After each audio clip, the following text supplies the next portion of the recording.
চলে আসছি সেই ভাইরাল মতি ভাই। ভাই তো ইদারিন ভরপুর জায়গা যায়। ভাই আসসালামু আলাইকুম। ভাই আপনি যে জায়গা জায়গায় রক্তের বিনিময়ে আমরা পেয়েছি লাল সবুজ পতাকা।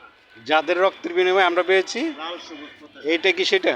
সেই বীর সন্তানদের প্রতি হুম শ্রদ্ধা এবং ভালোবাসা হুম জানিয়ে কিন্তু লাল সবুজের পতাকার মাধ্যমে স্যালুট জানালেন। কিন্তু ভাই গত পরশুদিন আপনার একটা ভিডিও দেখলাম, আপনি কোথায়, ওখানে আপনাকে আমন্ত্রিত করলো কিভাবে?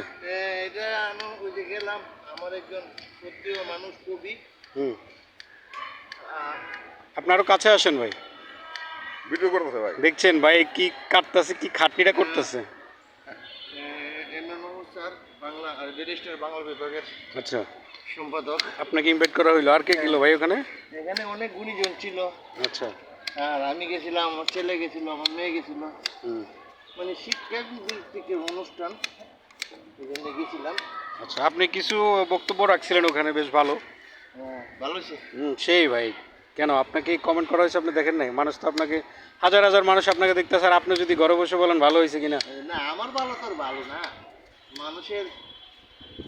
তো ওখানে যাওয়ার পর আপনার অনুভূতিটা কি ছিল? এখন ওখান থেকে আসার পর একটু ফিলিংস কেমন হয় আপনার, এটা বলেন তো। এটা তো অনুভূতি অবশ্যই ভালো লাগে যখন গুণীজনদের পাশে বসে কথা বলার সুযোগ পাই, দেশকে নিয়ে বাবার মত প্রকাশ করতে পারি। যারা দেশকে নিয়ে ভাবেন তাদের পাশে থেকে কিছুটা মত প্রকাশ করার সুযোগ হয়। তখন প্রথম তো আপনার আনিজিল লাগছিল যে এতগুলো। না, এর আগেও কয়েকবার গেছি। আচ্ছা আচ্ছা। এর আগেও অনেকবার অনেক জায়গায় গেছি। তো মাঝে মধ্যে যাই আর কি, অনেক সময় প্রকাশ করি, আবার অনেক সময় করি না। কালকে ফেসবুকে দেওয়ার মূল উদ্দেশ্য হলো ভিডিওটা সংগ্রহ করে রাখা। কারণ হয়তো এই স্মৃতির এই মুহূর্তটা, এই দৃশ্যটা একদিন হারিয়ে যাবে, যেমন ফেসবুকে রেখে দিলে এটা থাকবে। এই জন্য আমি রেখে দিলাম। আপনি বলতে চাইছেন মানে আমি তো থাকবো না, আমার স্মৃতিটা দেখে যাবো। হ্যাঁ, আর অবশ্যই ওনাদেরও আছে, কাছে আছে।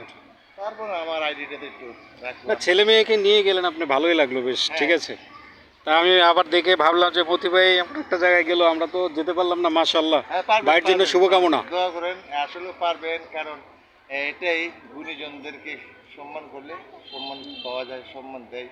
আপনারা আমাকে ভালোবাসেন, ওনারা আমাকে ভালোবাসবেন, এটাই এটাই প্রমাণ। এটা জানার জন্য আপনার কাছে ছুটে আসা ভাই। থ্যাংক ইউ, ভালো লাগছে আপনার। অসংখ্য ধন্যবাদ আপনাকে। ঠিক আছে।